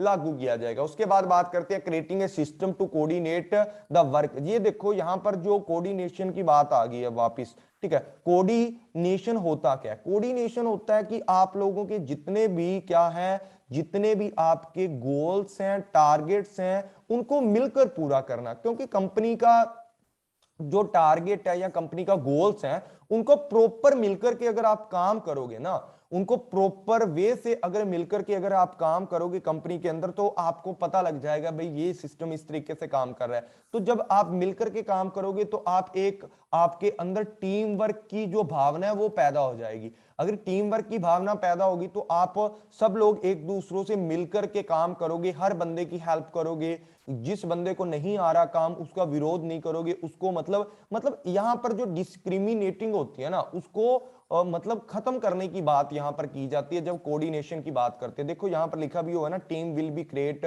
team work which create synergy. अगर वो बोलते हैं ना सिनर्जी इफेक्ट क्या होता है, एक और एक कितने होते हैं भाई, 11 होते हैं। वैसे तो 2 होते हैं अगर इसको प्लस करेंगे, लेकिन जब आप एक कोऑर्डिनेशन की जब बात करते हो ना, तो वहां पर आपका सिनर्जी इफेक्ट यूज किया जाता है। एक और एक क्या होते हैं भाई, हमारे 11 होते हैं, ठीक है। उसके बाद 2 और 2 कितने होते हैं, 2 और 2 कितने होते हैं भाई, 5 होते हैं। इस तरीके से आप बोल सकते हो, ठीक है। उसके बाद स्टाफिंग की बात करते हैं। स्टाफिंग क्या होती है? स्टाफिंग का मतलब ये होता है कि आपने सबसे पहले प्लानिंग कर ली, प्लानिंग करने के बाद आपने क्या किया, ऑर्गेनाइजेशन कर लिया कि भाई प्लान कर लिया कि मैंने इतने लोग मेरे को चाहिए, उसके बाद कहां कहां मैं ये लोगों को फिट करूं वो देख लिया। अब स्टाफिंग की बात आती है। सर जी स्टाफिंग का मतलब ये होता है कि आप क्या करते हो, किसी भी संस्था की जो फेलियर है ना, वो डिसाइड हो जाता है कि अगर आपने अच्छे से स्टाफिंग नहीं की, अगर आपने अच्छे से स्टाफिंग नहीं की तो आपकी कंपनी है वो फेल हो सकती है। अच्छे से स्टाफिंग कर रखी है तो आपकी कंपनी सक्सेस कर सकती है। तो यहां पर वही तो बात है कि आप राइट पर्सन को राइट जगह पर किस तरीके से बिठाओगे, वो आपका स्टाफिंग के अंदर आता है। जो मैनेजरियल जो फंक्शन होते हैं ना, उसके अंदर 3 बातें इंक्लूड की जाती हैं। फोरकास्ट करते हो सबसे पहले स्टाफिंग के अंदर कि मेरे को कितनी मेन पावर की जरूरत है, कितनी जो हमारे क्या है कि आपके मेन पावर है वो कितनी आपको चाहिए और कितनी उसकी रिक्वायरमेंट है, वो सारी चीजें देखी जाएंगी। कितनी रिक्रूटमेंट हम लोगों ने करनी है, उसके बाद कौन कौन सी क्वालिफिकेशन वाले लोग हमें चाहिए और कितने टाइम के लिए हमें चाहिए वो लोग, सारी सारी चीजें देखी जाती हैं। क्वालिफिकेशन के अकॉर्डिंग सिलेक्ट करना है। उसके बाद रिक्रूटमेंट की जाती है, भर्तियां कर ली जाती है, उसके बाद सिलेक्ट करके एम्प्लॉय को ट्रेनिंग दी जाती है और कंपनी के अंदर सेट कर दिए जाते हैं। और साथ ही साथ यहां पर जो अंत में अगर बात करें कि स्टाफिंग के अंदर forecasting by of the manpower by the departmental manager के द्वारा रिक्रूटमेंट की जाती है, ठीक है। किस तरीके से सिलेक्शन करना, ट्रेनिंग देनी है, डेवलपमेंट करना, वो सारी सारी चीजें इसके अंदर इंक्लूड कर दी जाती हैं। वो स्टाफिंग होता है। स्टाफिंग के अंदर क्या होता है, डिटरमाइन किया जाता है किस टाइप के आपको लोग चाहिए, किस टाइप के लोगों को हायर आप करना चाहते हो। उसके बाद सेटिंग की जाती है, परफॉर्मेंस स्टैंडर्ड आपको हर बंदे के हर डिपार्टमेंट के अलग अलग सेट करने पड़ते हैं। वो स्टाफिंग के अंदर ही करते हो कि भाई ये तेरा स्टाफ है, इसके अंदर मुझे ये टारगेट आप लोगों को देना है और इस तरीके से आप लोगों को क्या करना है, पूरे का पूरा जो सिस्टम है ना, आप लोगों को क्या करना है, इस तरीके से इन स्टैंडर्डों के बेस पर काम करना है। जो बंदा इन स्टैंडर्डों के बेस पर काम नहीं करेगा उनको इंसेंटिव नहीं मिलेंगे और ना ही आपको अच्छी पेमेंट मिलेगी। जो बंदा अच्छे से काम करेगा उसको प्रॉफिट शेयर भी होगा, स्टॉक ऑप्शन भी उसके लिए अवेलेबल है, उनको रिवॉर्ड भी दिए जाएंगे, उनको बोनस भी दिए जाएंगे, पेमेंट ऑन ऑफ इंसेंटिव। और अगर नहीं करता, अगर आपका गैप रहता है परफॉर्मेंस का, तो आपको भाई इनमें से कुछ नहीं मिलने वाला। और अगर ज्यादा ही गैप रह गया और बार बार ऐसा गैप आप रखते हो तो आपको कल को कंपनी से भी निकाल दिया जाता है, कंपनी से आपको डिस्चार्ज कर दिया जाएगा, आपकी जॉब से आपको छुट्टी मिल जाएगी कि जाओ बेटा कहीं और काम देखो, ठीक है। इसलिए आप ना तो ज्यादा अपनी कंपनी के अंदर हायर परफॉर्मेंस के जो स्टैंडर्ड है वो सेट करो कि उनको कोई भी बंदा अचीव ना कर पाए। तो यहां इस चीज की तो प्लानिंग की जाती है स्टाफिंग के अंदर। उसके बाद यहां पर काउंसलिंग द एम्प्लॉयर, एम्प्लॉयर के साथ जो काउंसलिंग है वो की जाती है, जिससे अंडरस्टैंड अंडरस्टैंड किया जाता है, उनकी टेक्नोलॉजिकल जो हेल्प की जा सकती है, उनके इमोशन को समझा जाता है, उनकी परफॉर्मेंस के अंदर गैप क्यों रहा है, वो सारी चीजों को यहाँ पर देखा जाता है कि भाई तुमने पहले ये किया अब ये कर रहा है तू, ठीक है। इस तरीके से अगर आप मेरी कंपनी में आना चाहते हो तो किस तरीके से आप मतलब क्या करोगे, प्रॉफिट लेकर आओगे मेरी कंपनी के लिए, वो सारी की सारी चीजें यहाँ पर होती हैं और इन्हीं चीजों के लिए आपको स्टाफिंग के अंदर इंक्लूड किया जाता है। उसके बाद बात करते हैं recruiting prospective employ and select the best one. यहां पर जब भी आप भर्ती करते हो, भर्ती करने के बाद आप सारे के सारे जो ऊपर वाले ऑप्शन है इनका पता कर लेते हो, इनका पता करने के बाद उनसे काउंसलिंग करते हो, मतलब एक तरीके का इंटरव्यू रखते हो उनका, उसके बाद क्या करते हो उनको भर्ती करते हो। जो लोग आपको लगते हैं कि हमारे लिए एक ब्रांड बन सकते हैं, हमारी कंपनी के लिए अट्रैक्टिव है, टैलेंटेड है, उन लोगों को आप अपनी कंपनी के अंदर रिटेन करके रखोगे, बाकी की छुट्टी कर दोगे। क्योंकि आपको पता है कंपनी के अंदर अगर एक भी सीट हो तो वहां पर 50 लोग आपके देखने को मिल जाते हैं और 50 में से एक बंदा वही सिलेक्ट किया जाएगा जो हमारी कंपनी के लिए बेस्ट वर्क करेगा। उसके बाद बात करते हैं डायरेक्शन की। डायरेक्शन क्या होती है? देखो अब सबसे पहले आप लोगों ने क्या कर लिया, प्लानिंग कर लिया, प्लानिंग के बाद ऑर्गेनाइजेशन कर लिया, स्टाफिंग भी कर ली, स्टाफिंग करने के बाद अब स्टाफ को गाइड भी करना पड़ेगा। अगर कोई बंदा नया है, पहली बार है, लेकिन वो अच्छा टैलेंटेड है, देखो यहां पर टैलेंटेड और अट्रैक्टिव की बात करते हैं कि वो बंदा टैलेंटेड लोगों को अट्रैक्ट करके हमारी कंपनी में ले आए, ठीक है। अगर कोई बंदा फ्रेशर है, उसको काम नहीं आता, लेकिन उसके अंदर जो मतलब पोटेंशियल है उसके अंदर भर भर के रखे हुए हैं कि वो बंदा बहुत ही अच्छे तरीके से काम कर सकता है या आने वाले टाइम के अंदर वो बंदे की जो मतलब परफॉर्मेंस अच्छी हो सकती है, तो उन लोगों को आप डायरेक्शन भी देते हो। कोई भी बंदा अगर आपकी कंपनी के अंदर रह रहा है, स्टाफ के अंदर, उसके जो स्टैंडर्ड फिक्स किए हैं, अगर उनके अकॉर्डिंग वो बंदा फुलफिलमेंट नहीं कर सकता, आपके अकॉर्डिंग जो पूरे का पूरा वर्क है वो नहीं कर सकता, तो यहां पर भाई पूरे का पूरा जो सिस्टम है आपको क्या करना पड़ेगा, उनको डायरेक्शन देनी पड़ेगी। जो भी आपके सबॉर्डिनेट्स हैं उनका मतलब उनको ऑर्डर दिया जाएगा टू द सबॉर्डिनेट्स, जो आपके हायर अथॉरिटी के पर्सन है, जो आपके मतलब ऊपर काम कर रहे हो, वो अपने सबॉर्डिनेट्स को आदेश देंगे, ऑर्डर देंगे, भाई इस तरीके से आपको काम करना है। उनको टाइम टू टाइम गाइड करेंगे सबॉर्डिनेट्स को कि राइट थिंक ये है, ये वाले वर्क आपको करने चाहिए, ये नहीं करने चाहिए, ऐसा करोगे तो काम गलत हो जाएगा। सुपरवाइज की बात करते हैं, to supervise the work subordinate, कि अपने जो नीचे काम कर रहे हैं आपकी रिस्पॉन्सिबिलिटी बनती है, भाई रिस्पॉन्सिबिलिटी बनती है कि नीचे जो काम कर रहे हैं उनको अच्छे से गाइडेंस दो, उनका सुपरविजन करो, उनको अकॉर्डिंग टू प्लान हर बात समझाओ, ताकि आपकी कंपनी के जो ऑब्जेक्टिव है उनको अचीव किया जा सके। और साथ ही साथ अगर मैं बात करूं कि आपका पूरे का पूरा जो सिस्टम है यहां पर ये हो सकता है कि सबॉर्डिनेट्स को मोटिवेट करके उनकी प्रोडक्टिविटी को भी हाई किया जा सकता है। और डायरेक्शन देने से आपका क्या होता है, एक प्रोवाइड करते हैं लीडरशिप, गाइडेंस एंड सुपरवाइजिंग करते हो, मोटिवेट करते हो, ताकि जो भी लोग हैं वो प्रोडक्टिविटी उनकी बढ़ जाए, ठीक है। डायरेक्शन का मतलब यही होता है ओवरऑल कि आपकी कंपनी के अंदर जितने भी लोग काम कर रहे हैं उनको एक अच्छी दिशा देनी। देखो पढ़ने वाले तो सब लोग हैं यहां पर, देखो अगर यूजीसी नेट की प्रिपरेशन कर रहे हैं तो हर बंदा टैलेंटेड है, हर बंदे ने अपनी क्लास को पास किया है, हर बंदे ने कंपटीशन बीट किया है, क्योंकि पीजी भी हर बंदे के बस की बात नहीं है कि बंदा एमकॉम कर सके या उसके बाद जो नेट की तैयारी कर सके। हर बंदे को पता है मुझे ये पढ़ना है, पर उसको एक अच्छी डायरेक्शन जब तक ना मिले वो बंदा वहां से मतलब अच्छे तरीके से अपनी परफॉर्मेंस है वो नहीं कर सकता। तो एक डायरेक्शन मोस्ट इंपॉर्टेंट जो आपके लिए बनता है। उसके बाद अगर बात करें डायरेक्शन देने के बाद भी आपको बहुत सारी चीजें मोटिवेट करना पड़ता है बेटर परफॉर्मेंस के लिए, मेंटेन करते हैं ग्रुप के मोरल वैल्यू को अच्छे से, मतलब स्किल को डेवलप करवाने के लिए आपको क्या करना पड़ता है, डायरेक्शन देनी पड़ती है, ताकि उनके जो मोरल है, जो उनका मनोबल है, उसको बढ़ाने के लिए मोटिवेट करो, उनको हमारी कंपनी के लिए वफादार बनाओ, लॉयल बनाओ, वो सारी चीजें आपकी डायरेक्शन के अंदर आ जाती हैं। उसके बाद बात करते हैं लास्ट जो आपका पॉइंट है, फंक्शन ऑफ एचआर की अगर बात करें, मैनेजरियल जो फंक्शन है उसका लास्ट पॉइंट आपका क्या है, कंट्रोलिंग है। जब आप लोगों ने सब बच्चों को काम दे दिया, सॉरी बच्चों को नहीं, कंपनी के अंदर जितने भी लोग हैं उन सभी एम्प्लॉइज को काम दे दिया, यहां पर उनको स्टाफिंग कर दी, ऑर्गेनाइजेशन के अकॉर्डिंग उनको काम समझा दिया, जो भी आपके उद्देश्य हैं, जो भी आपके रूल रेगुलेशन है, सारे के सारे आप लोगों ने समझा दिए।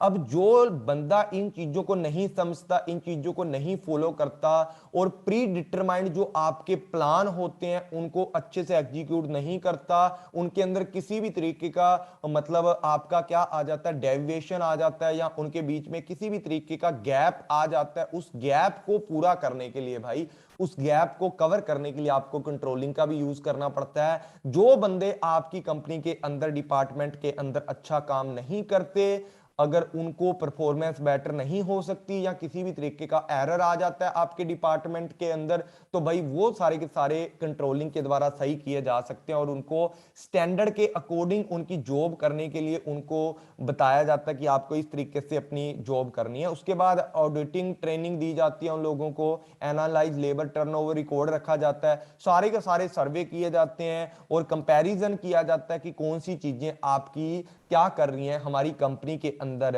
एरर लेकर आ रही हैं। उन एरर या उन बैरियर्स को कंप्लीट करने के लिए जो आपके प्री डिटरमाइंड स्टैंडर्ड होते हैं और एक्चुअल जो आपकी परफॉर्मेंस आती है, उन दोनों को कंपेयर करके आप पता लगाते हो कि भाई ये चीज की कमी है, इस चीज को कैसे पूरा किया जाएगा। उसके द्वारा वही सारे फंक्शन आप करते हो, प्लान बनाते हो, प्लान बनाने के बाद ऑर्गेनाइज करते हो, फिर स्टाफिंग करते हो, उसके बाद आप डायरेक्शन दोगे और उसके बाद अगर फिर से वो काम नहीं होता तो आप क्या करोगे, यहां पर आप क्या करोगे, आप कंट्रोलिंग कर लोगे। उसके बाद ऑपरेटिंग जो फंक्शन होते हैं वो किस तरीके के होते हैं। ऑपरेटिंग फंक्शन में सबसे पहले प्रोक्योरमेंट की बात करते हैं, प्रोक्रूटमेंट की बात करते हैं। प्रोक्रूटमेंट क्या होता है, यहां पर आप किस तरीके से लोगों को अपनी कंपनी के अंदर लेकर आओगे, उनको अट्रैक्ट करोगे, जो भी आपके जॉब सीकर हैं, वो जो भी आपके एप्लीकेंट्स हैं, जो भी एप्लीकेशन डाल रहे हैं कि हमें आपकी कंपनी के अंदर काम लेना है, तो उसके जो भी आपकी रिक्रूटमेंट होती है, जो भी आपकी भर्तियां होती हैं ना, उनको किस तरीके से करवाओगे, ठीक है, उनका क्या रेशो रहना चाहिए, कितना बंदा पढ़ा लिखा होना चाहिए, ठीक है, किस तरीके से मतलब पूरे का पूरा जो इंप्लॉई को किस तरीके से अपनी कंपनी के अंदर लेकर आना है, उसके लिए पूरी की पूरी जो प्लानिंग की जाती है वो आपकी प्रोक्यूरमेंट ऑफ एम्प्लॉई होती है। और यहां पर क्या किया जाता है, अनुमान लगाया जाता है कि हमारी कंपनी के अंदर कितने लोगों की आने वाले टाइम के लिए जरूरत है। फोरकास्टिंग एंड प्लानिंग यहां पर की जाती है कि कितनी मैन पावर की जरूरत है, मैन पावर के लिए जो प्रोसेस है वो किस तरीके का रहने वाला है और किस किस किस तरीके से हमारी मैन पावर को टास्क दिए जाएंगे, वो सारे का सारा काम इसके अंदर होता है। किस काम के लिए, किस काम के लिए हम लोगों ने लोगों को हायर करना है, वो सब इसके अंदर देखा जाता है। ये आपके ऑपरेटिव फंक्शन होते हैं। डेवलपमेंट ऑफ एम्प्लॉय, हम लोगों ने जो भी हमारी कंपनी के अंदर काम कर रहे हैं उनको टाइम टू टाइम जितने भी आप लोगों ने टास्क फिक्स करके रखे हुए हैं उनके साथ उनका कंपैरिजन किया जाता है। और जो भी बच्चा जो भी लोग, जो भी आपके एचआर हैं, ह्यूमन रिसोर्स हैं, जो भी उस टास्क को पूरा नहीं कर पाते, क्या क्या कमियां रह जाती हैं अपने वर्क को करने के लिए, उनको ध्यान में रखते हुए उनका परफॉर्मेंस को चेक किया जाता है। परफॉर्मेंस अप्रेजल चेक करके पूरे का पूरा देखा जाता है कि कौन सा बंदा है जो काम अच्छे से नहीं कर पा रहा, किस बंदे के अंदर क्या कमी है, उसके लिए उनको ट्रेनिंग दी जाती है, डेवलपमेंट किया जाता है, उनका ट्रेनिंग भी दी जाती है, डेवलपमेंट भी किया जाता है। डेवलपमेंट लंबे टाइम का होता है, ट्रेनिंग आपका छोटे टाइम का, 1-2 महीने के अंदर आप परफेक्ट बना देते हो कि भाई अपने काम को बेटर वे से करने के लिए आप ट्रेनिंग उनको दे देते हो। कंपनसेशन फंक्शन क्या होते हैं, देखो आपकी कंपनी के अंदर ऐसा नहीं है कि जितने भी एचआर काम कर रहे हैं वो सारे के सारे सेम क्वालिटी के हों। हर बंदा अलग अलग वे से अपनी परफॉर्मेंस के अकॉर्डिंग अपने तरीके के साथ काम करता है। वैसे तो कंपनी के अंदर रूल रेगुलेशन है, ऑर्गेनाइजेशन करते हैं काम का, किस तरीके से डिवीजन किया जाता है, किस बंदे के पास कितनी अथॉरिटी है, किस बंदे को कैसा काम करना है, किस मशीन के ऊपर काम करना है, वो सारा ऑर्गेनाइजेशन के अंदर आप डिसाइड कर लेते हो। लेकिन जब ऑपरेशन या ऑपरेटिव फंक्शन की बात करते हैं तो वो बंदा उस काम को कितना प्रभावी तरीके से करता है, कितना इफेक्टिव वे से करता है उस काम को, उसके अकॉर्डिंग ही आप क्या करते हो, कंपनसेशन के जो फंक्शन है उनको करते हो। जो बंदा जितना ज्यादा प्रभावी काम करेगा उसको उतना ज्यादा जॉब जो आपका अप्रेजल्स होते हैं उसके अकॉर्डिंग मूल्यांकन किया जाता है। जो आपने स्टैंडर्ड फिक्स किए होते हैं उन स्टैंडर्ड को ध्यान में रख करके आप क्या करते हो, यहाँ पर जो स्टैंडर्ड आप लोग सेट करते हो उनको ध्यान में रख करके उनका जो पूरे का पूरा एक्चुअल परफॉर्मेंस होता है उसको आपस के अंदर क्या करते हो, मैच करते हो। मैच करने के बाद जिस बंदे ने जो अपने स्टैंडर्ड के अकॉर्डिंग काम नहीं किया उसको उसके अकॉर्डिंग ही मोटिवेशन मिलता है, उसके अकॉर्डिंग ही पेमेंट मिलती है, उसके अकॉर्डिंग बेनिफिट्स हैं, जो भी आपके फ्रिंज बेनिफिट्स होते हैं वो मिलते हैं, या उनको अपने तरीके से देखा जाता है कि किस तरीके से उनको इंसेंटिव दिए जाएंगे, वो उनकी परफॉर्मेंस के ऊपर होता है।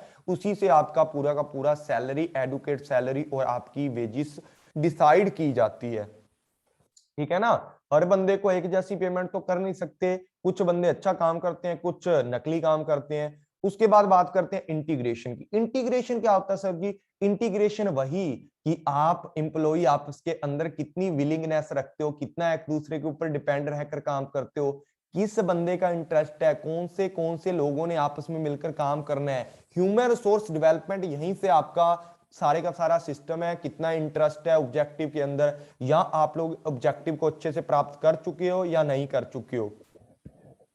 तो इंटीग्रेशन के अंदर भाई वही सारे का सारा काम होता है कि कौन सा बंदा किस तरीके से पूरे का पूरा फंक्शन करता है। इंटीग्रेशन के अंदर वही होता है कि आपकी कंपनी के जितने भी उद्देश्य हैं उन उद्देश्यों को पूरा करने के लिए किस तरीके का आपको फंक्शन करना पड़ेगा, वो सारे का सारा इंटीग्रेशन के अंदर भाई आता है। मेंटेनेंस फंक्शन वही आपकी कितनी सेफ्टी रखनी चाहिए, ऑर्गेनाइजेशन के अंदर कितने लोग हैं उनके साथ कितना मतलब उनका विकास करना है, कितना उनको ट्रेनिंग देनी है, उनको किस तरीके से मतलब ऐसा मान सकते हो ना किस तरीके से उनकी सेफ्टी का ध्यान रखना है। पूरे का पूरा रखरखाव का कार्य इसके अंदर किया जाता है कि मानव साधन विकास प्रबंधक एक अन्य महत्वपूर्ण कार्य है कि कर्मचारियों को अपनी मेंटेनेंस करके रखे, अपनी कंपनी के अंदर उनको मोटिवेट करके रखे, उनको प्रॉपर सैलरी दे, उनकी सेफ्टी का ध्यान रखे। तभी तो आपकी जो गुडविल है आपकी जो, तभी तो अच्छी बनेगी, तभी तो आपकी कंपनी का नाम बनेगा, आपके लोग भी वहां पर अच्छे से काम करेंगे, पॉसिबल जितने भी वे हैं बेस्ट से बेस्ट वे से आपके लोग काम करना स्टार्ट कर देंगे अगर आप उनको अच्छे से अपनी कंपनी में रिटेन करके रखते हो, उनको सेटिस्फाई करके रखते हो। तो भाई एचआरएम बहुत बड़ी चीज है, यही आपकी कंपनी के लिए काम करते हैं, आपको आगे लेकर के जाते हैं। तो एचआरएम के बिना आपकी कंपनी सर्वाइव नहीं कर सकती, तो इनको तो मेंटेनेंस करके रखना ही पड़ता है। उसके बाद सेपरेशन की बात करते हैं।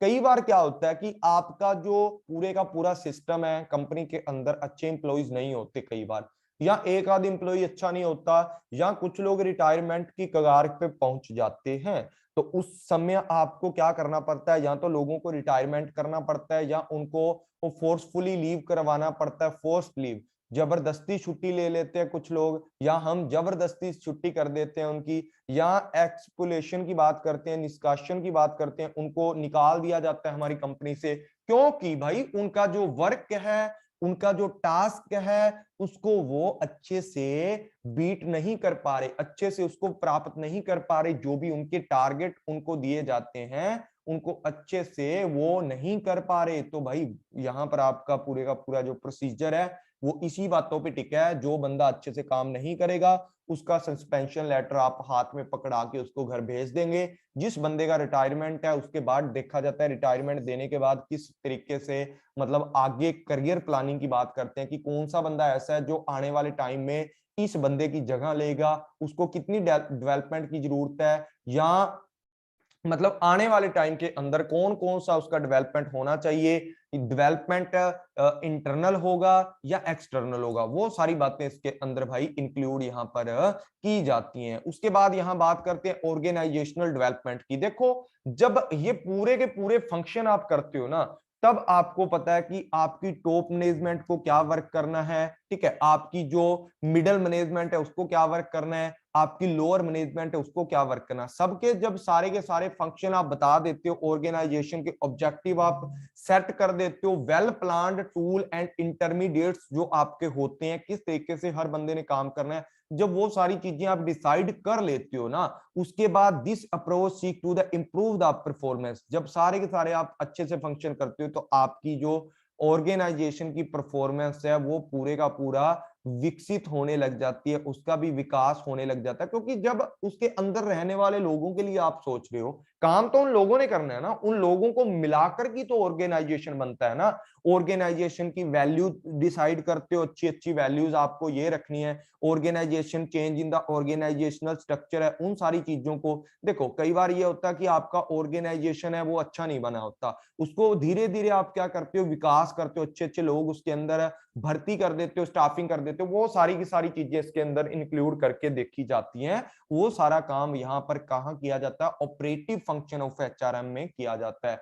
अब बात करते हैं सर जी नीड्स की। नीड्स क्या होनी चाहिए हमारे एचआरएम की। देखो हिंदी में मैंने ऐड नहीं की है ये, लेकिन यहां से आपको पूरे का पूरा फंड है जो आपका क्लियर करके भेजूंगा आपको। और जल्दी से जल्दी अगर क्लास आपको अच्छी लगती है तो भाई जल्दी से जल्दी लाइक शेयर जरूर कर दें। लाइक करोगे तो भाई मुझे भी मोटिवेशन मिलेगा, मैं अच्छे से आपके लिए धीरे धीरे बहुत ही अच्छी अच्छी चीजें आपके लिए बना करके लाऊंगा। अब बात करते हैं सर जी यहाँ पर किस चीज की नीड क्यों पड़ी, हमें एचआरएम की जरूरत क्यों है, क्यों एचआरएम करते हैं, ह्यूमन रिसोर्स मैनेजमेंट क्यों करते हैं।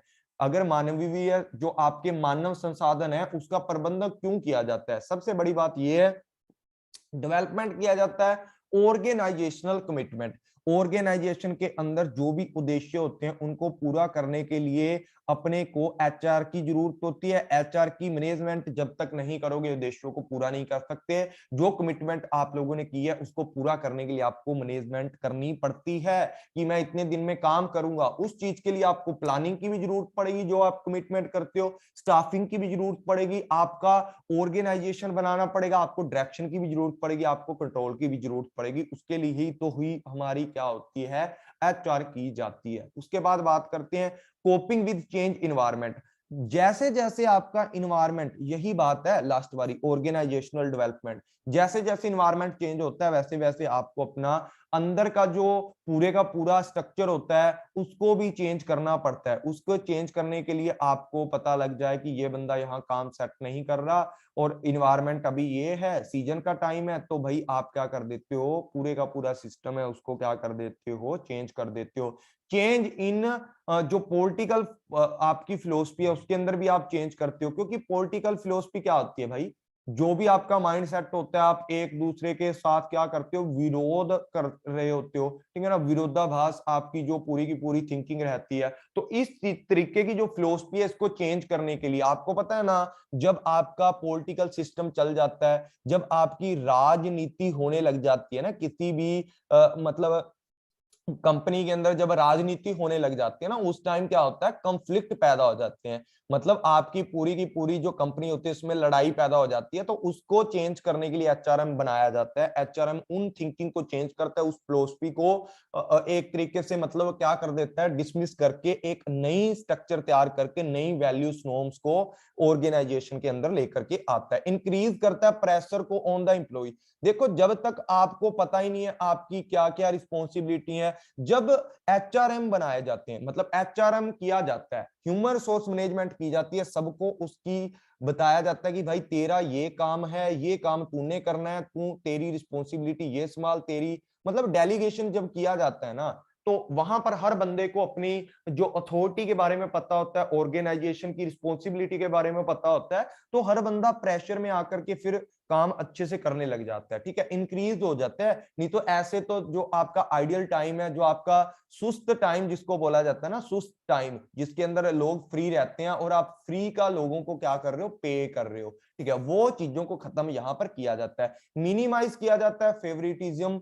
यहां पर फेवरेटिज्म का मतलब क्या होता है कि आपका कोई बंदा फेवरेटिज है, ठीक है ना, फेवरेट है कोई बंदा आपका, फेवरेटिज्म या डिस्क्रिमिनेशन की बात करते हो, यहां पर उस चीज को एचआर खत्म करता है, एचआर मैनेजमेंट खत्म करती है। यहां पर किस चीज को लागू किया जाता है कि भाई जो बंदा जैसा काम करेगा, जैसा काम होगा वैसा इनाम होगा, जैसा काम होगा वैसा इनाम होगा, ठीक है। मतलब जो बंदा चाहे लो मैनेजमेंट का है, चाहे लोअर लेवल का बंदा है, चाहे कैसा भी इंप्लॉई है, किसी भी तरीके का इंप्लॉई है, अगर उस बंदे ने काम किया तो किसी भी तरीके का डिस्क्रिमिनेशन नहीं किया जाएगा कि ये लो लेवल का बंदा है। अगर उसने अच्छा काम किया तो जैसा काम वैसा ही नाम यहाँ पर मिलने वाला है आपको। उसके बाद यहाँ पर बात करते हैं किस चीज की, क्रिएट डेवलप एम्प्लॉई, मतलब यहाँ पर एंथुइज्म की बात करते हैं कि एथिक्स के साथ आपको रखा जाएगा। मतलब ये लगा लो, एंथुइज्म की बात करते हैं, मतलब जितने भी लोग आपकी कंपनी के अंदर काम करते हैं उनको लॉयल बनाया जाएगा। क्या बनाया जाएगा? लॉयल बनाया जाएगा। और साथ ही साथ उनको एथिज्म की बात करते हैं, एंथीनिज्म मतलब वो जोश के साथ काम करें, ऐसा उनको बनाया जाएगा। ठीक है, एक तो लॉयल बनाया जाएगा, दूसरा उनके अंदर जोश पैदा किया जाएगा अपनी कंपनी के लिए कि भाई ये तेरी कंपनी है, तूने ही काम करना है यहाँ पर।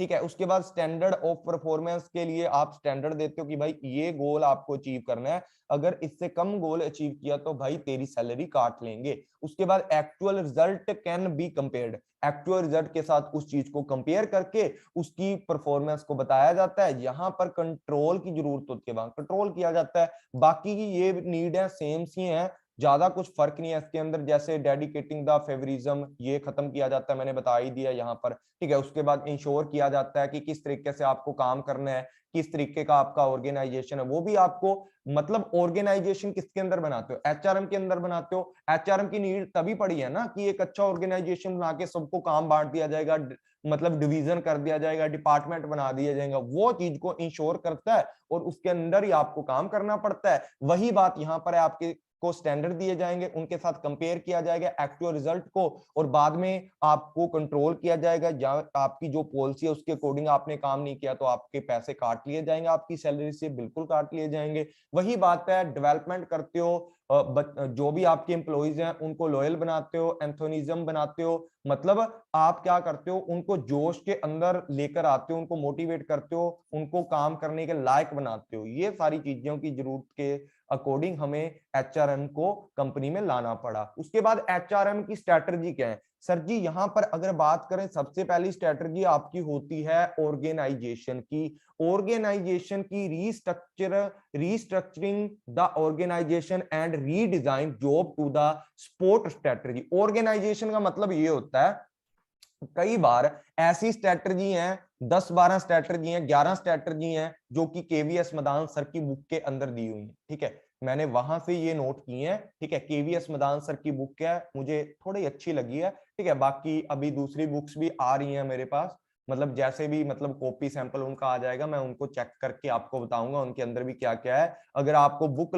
मतलब की जरूरत पड़ेगी, वैसे तो जरूरत पड़ेगी नहीं, मैं सब कुछ आपको करवाने वाला हूं, अगर जरूरत पड़ेगी भी तो मैं आपको हेल्प करूंगा कि कौन सी बुक आपके लिए बेहतर है। ठीक है, यहां पर बात करते हैं किस चीज की? ऑर्गेनाइजेशन की। ऑर्गेनाइजेशन क्या होता है सर जी? ऑर्गेनाइजेशन अगर बात करते हैं कि आप अगर स्ट्रेटजी ऑर्गेनाइजेशन वाली स्ट्रेटजी यूज करोगे, उसके अंदर आपका जो ऑर्गेनाइजेशन है उसको रीस्ट्रक्चर करोगे, रीडिजाइन करोगे, उसको एक इफेक्टिव तरीके का ऑर्गेनाइजेशन बनाओगे ताकि आपकी कंपनी के जो गोल्स हैं उनको अचीव किया जा सके। कल्चर मैनेजमेंट की बात करते हैं, कल्चर मैनेजमेंट का यही होता है कि आपके मतलब ऑर्गेनाइजेशन के अंदर किस तरीके की जो संस्कृति है, किस तरीके का जो कल्चर है उसको विकसित किया जाएगा, और किस तरीके की वहां पर जो प्रैक्टिस की जाएंगी, किस तरीके की पॉलिसी है, किस किस एथिक्स का ध्यान रखा जाएगा, वो भी कल्चर मैनेजमेंट के अंदर आता है। किस किस स्टाइल को, देखो कल्चर मैनेजमेंट का ये होता है कि आप कोई भी कंपनी, आपकी किसी भी कंपनी के अंदर आप कोई भी प्रोडक्ट बना रहे हो तो उसके अंदर कल्चर मैनेजमेंट का ध्यान रखा जाएगा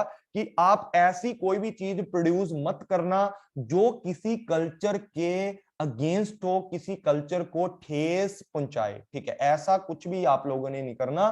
तो आप लोगों ने कल्चर मैनेजमेंट का भी आप लोगों ने टाइम टू टाइम ध्यान रखना है। उसके बाद चेंज मैनेजमेंट की बात करते हैं। चेंज मैनेजमेंट ये होती है कि आपको पता है कि आपकी कंपनी के अंदर बहुत सारी जो चीजें होती हैं वो की जाती हैं। ठीक है, चेंज का मतलब ये होता है कि अगर आपको किसी बंदे ने आइडिया दिया है, नया आइडिया दिया है, ठीक है, उसको आपने किस तरीके से देखना है, या जो भी आपकी कंपनी के अंदर मेथड है, प्रोग्राम्स हैं, किस तरीके से उनको मैनेज करना है, किस तरीके से कमिटमेंट करनी है, नए विचार को अपनी कंपनी के अंदर लेकर आना है, किस तरीके से ट्रेनिंग दी जाएगी।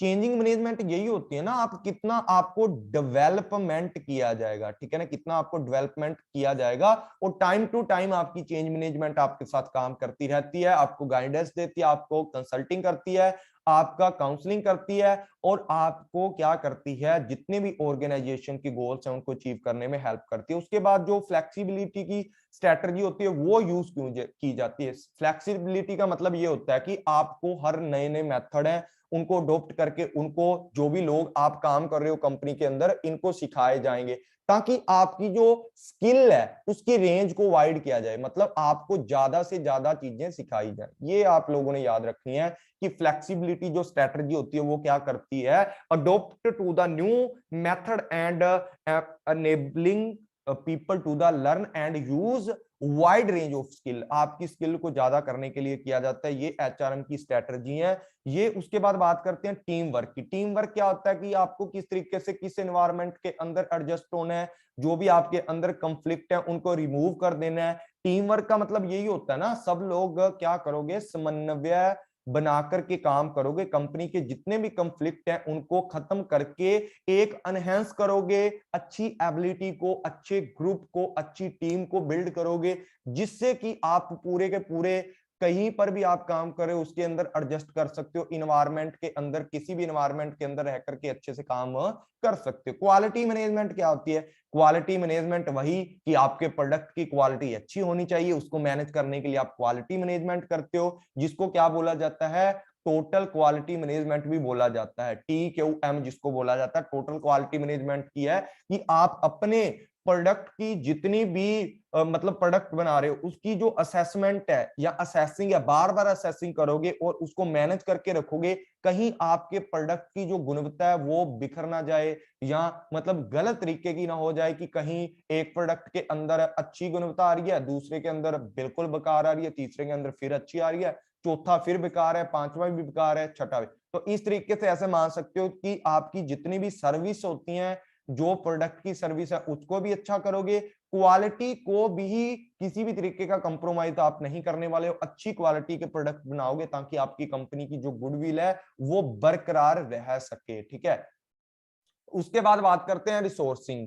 रिसोर्सिंग क्या होता है? रिसोर्सिंग का मतलब ये होता है कि बदलती जरूरतों के अकॉर्डिंग, चेंजिंग द रिक्वायरमेंट, आपको ह्यूमन जो आपके रिसोर्स होते हैं ना उनका भी मिलान करना पड़ता है। जैसे आपको पता है आजकल जो आपका सिस्टम है, डिजिटल सिस्टम आपका चल रहा है, डिजिटल सिस्टम चल रहा है आपका, तो डिजिटल सिस्टम के अकॉर्डिंग आपके एचआरएम काम करने वाले हो, कंप्यूटर पर उनको काम करना आना चाहिए।